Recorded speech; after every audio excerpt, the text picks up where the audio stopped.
was born in Suffolk in 1943 at the Suffolk Community Hospital, which is located on Madison Street here in Suffolk. For folks who don't know where Madison Street is located, it's right off of Spruce Street and County Street. It's one little block in there. It is now near the Planters plant. I was the second child born in that hospital, as a matter of fact, under the auspices of Dr. William Marion Hoffler Sr.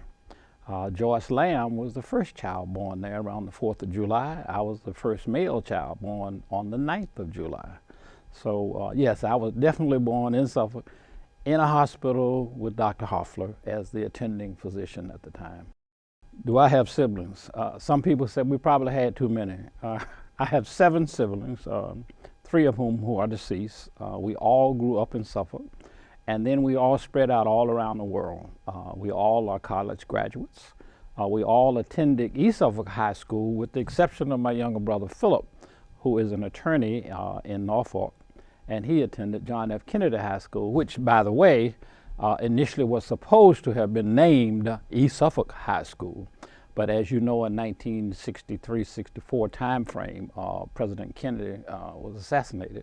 And whoever those wise persons were at the time decided that they would name the new school John F. Kennedy, as opposed to carrying on the name that Suffolkians had worked very hard to make a reality, and that was East Suffolk High School. It did not matter that there were about 350 other John F. Kennedy high schools in the country at the time, but nevertheless, John F. Kennedy came into being after that time frame. One of the most pleasant experiences one could ever imagine. 3 things we had going at East Suffolk High School. We were all county kids. See, we were not the city kids. Now you have to understand, the county surrounded the city. City was 2 to 3 square miles, and so all of the kids around came to the county schools, Nansemond Training out in the Holland area, and East Suffolk as a high school. And then obviously we had elementary schools scattered throughout the communities. You're talking about community schools back in that time. That's exactly what we had, community schools. We had elementary school in the South Suffolk area. We had an elementary school in the Saratoga area. We had elementary schools out in the Hobson and Chuckatuck areas of the city. We had elementary schools out in the northern tier of Suffolk. And then all of those kids the black kids had 1 or 2 places to go. They could come to East Suffolk High School for their high school year, beginning at the 8th grade, or they could go to Nansemond County Training School out in the Holland area. So we were kind of split up, but we were all one big happy community. The things that I got from my high school experiences were lifelong lessons. We had a community-based school, even though we came from various parts of the larger Nansemond County at that time. We had teachers who truly cared about us. And that was the thing that was generated from classroom to classroom, from year grade to year grade, until I finished there in 1961. I knew that those teachers cared about me. Secondly, I knew that they cared about all of us in a different kind of way, other than just imparting some knowledge and preparing us for later life goals and objectives that we may create for our own self.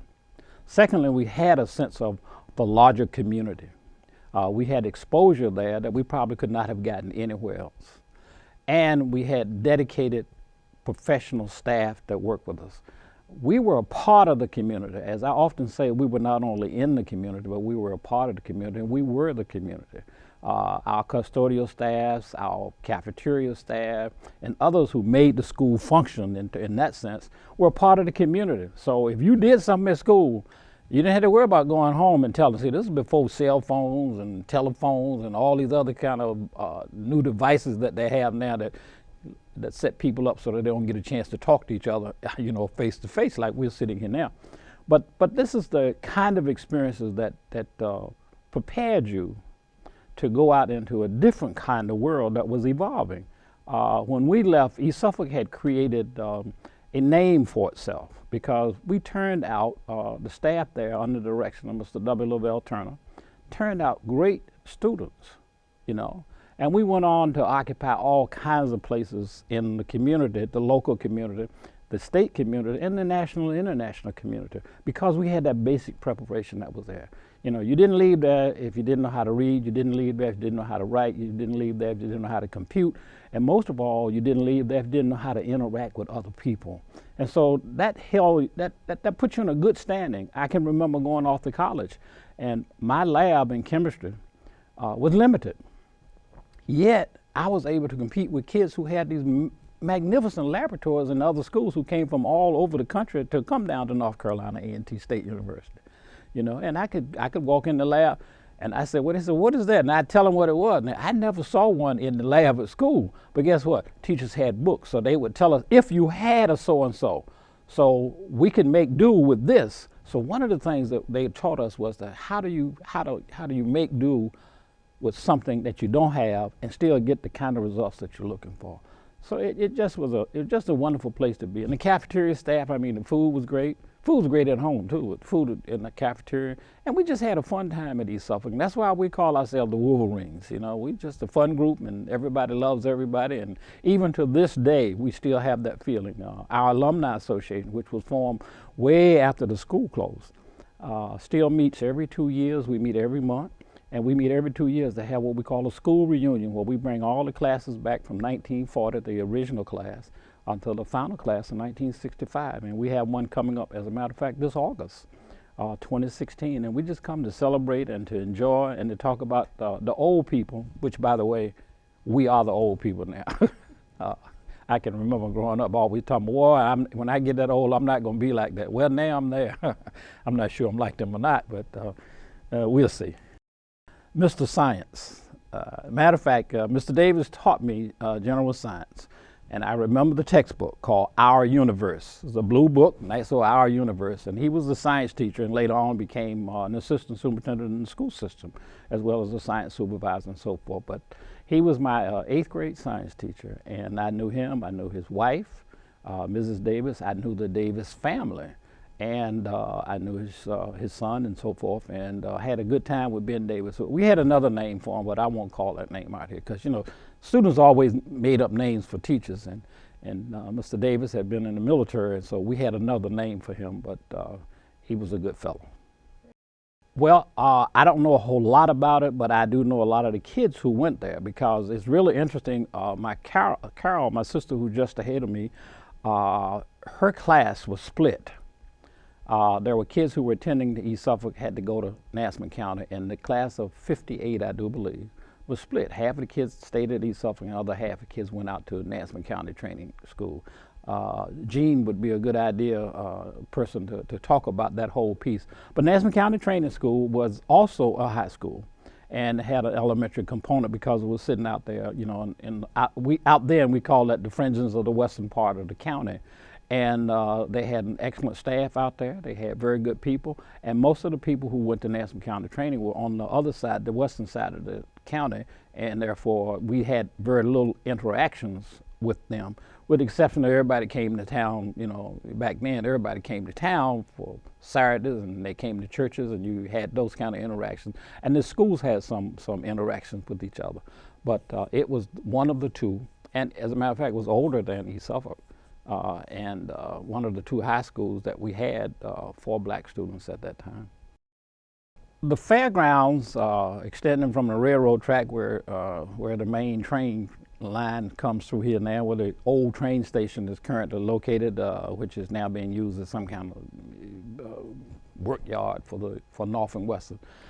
The fairgrounds represented the business and retail community for the most part, because the mom and pop stores in the various communities represented another segment of that business community. But that's where you had one or two little places that you could go and eat. You had a pharmacy there, you had some housing there, you had some retail shops there. I remember Zan the Hatter. I always remember that. Zan the Hatter was there, and Zan was a black guy who owned a hat shop, and he would clean and block and do all those other kind of things to hats. You had funeral homes there.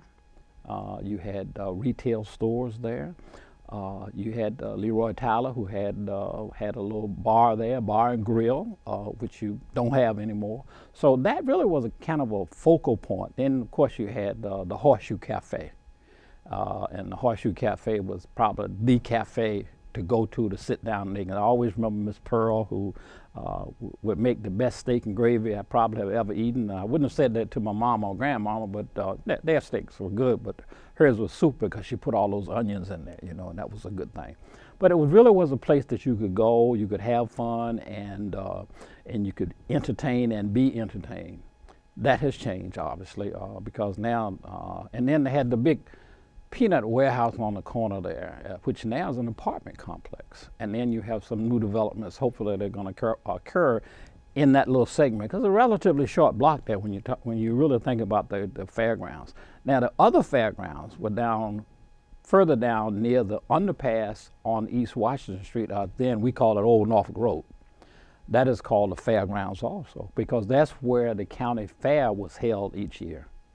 And that was an opportunity for Silas Greens from New Orleans and all those other kind of folk to come to town, and sort of like it was like a big carnival, and people would come in and spend 2 or 3 days there.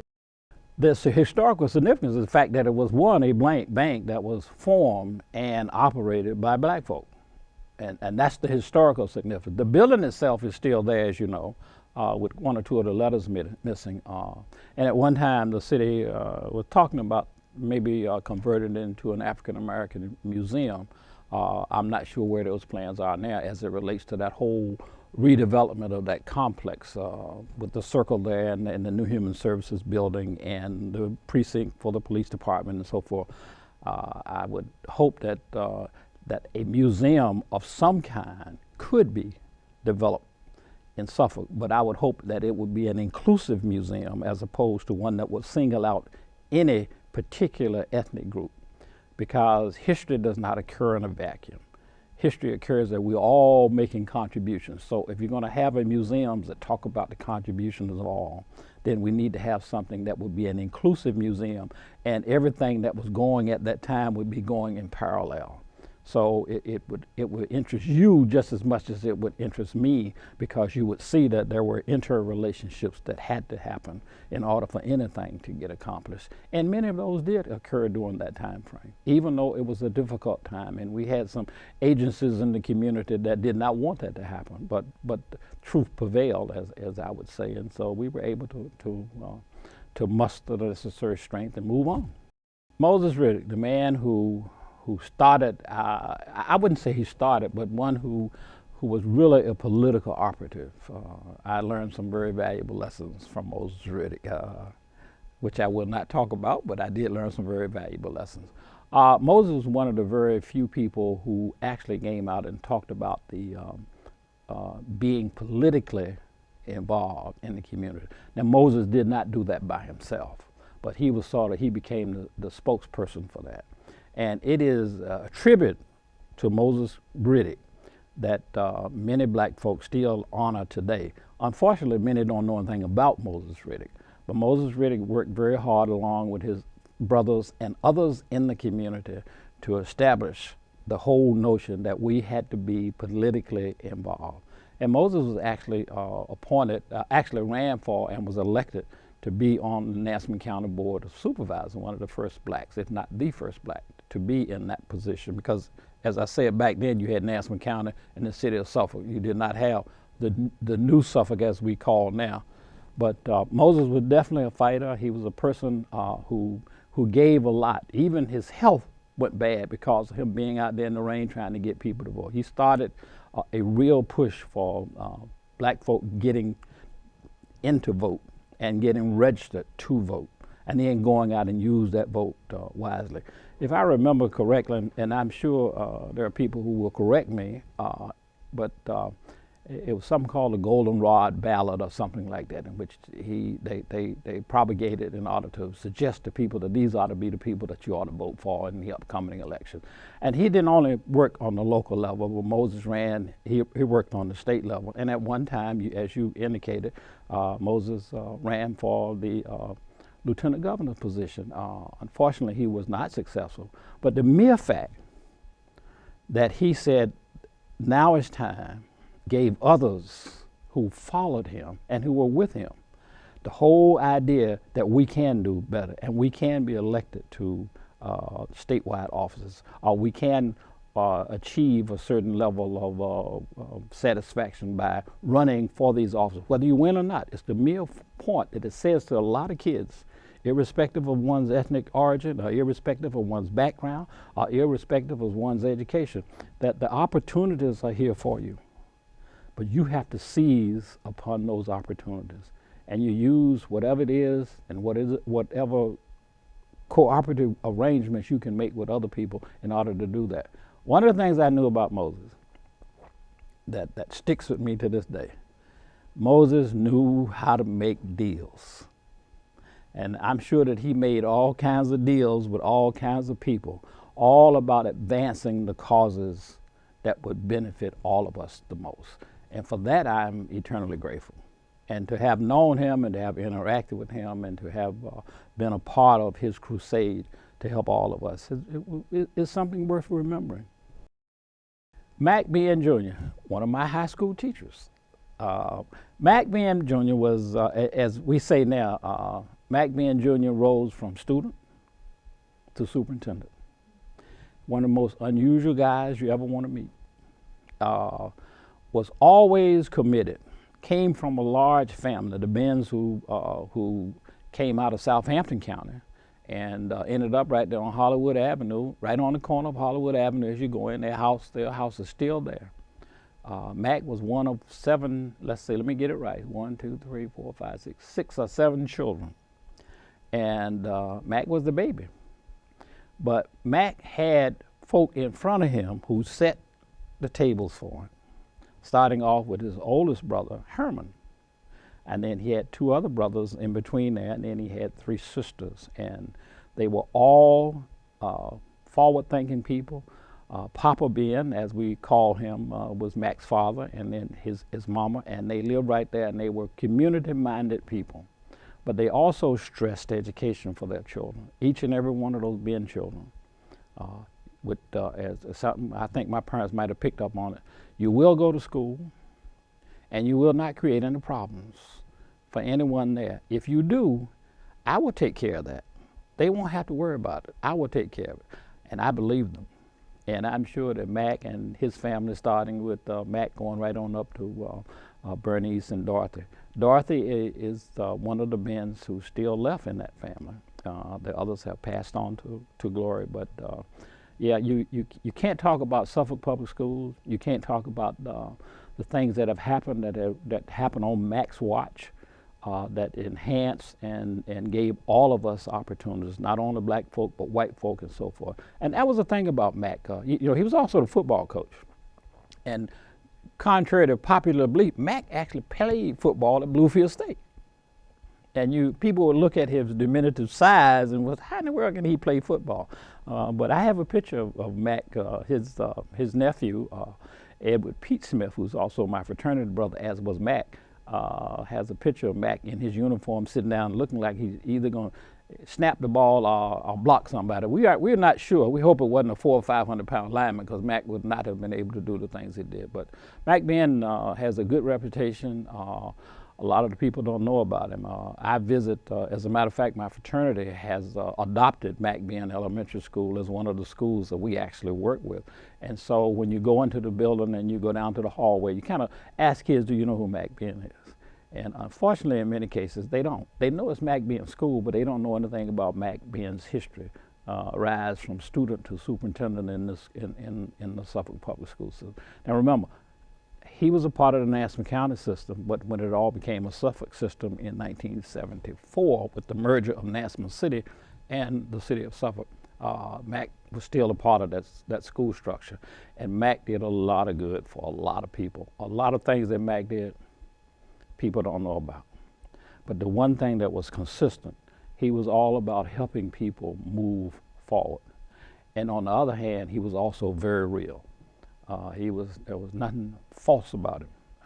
He was a real man, and he did a lot of things that people probably would have said, you shouldn't do that because you're the superintendent, but that wasn't Mac's goal.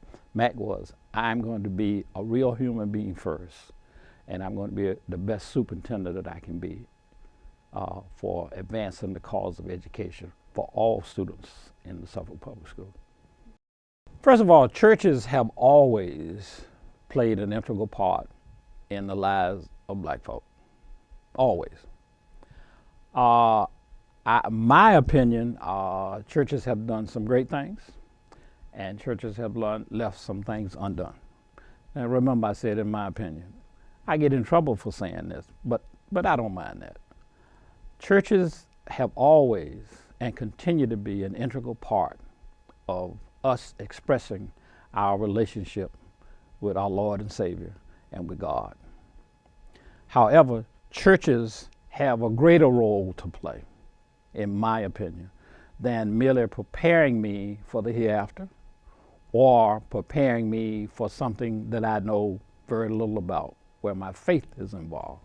Churches also have a political role to play, and not just within the church, but outside of the church. They have a community role to play in terms of being able to spread out beyond the church's doors into the community, addressing some of the needs of not only members of their congregation, but the community at large.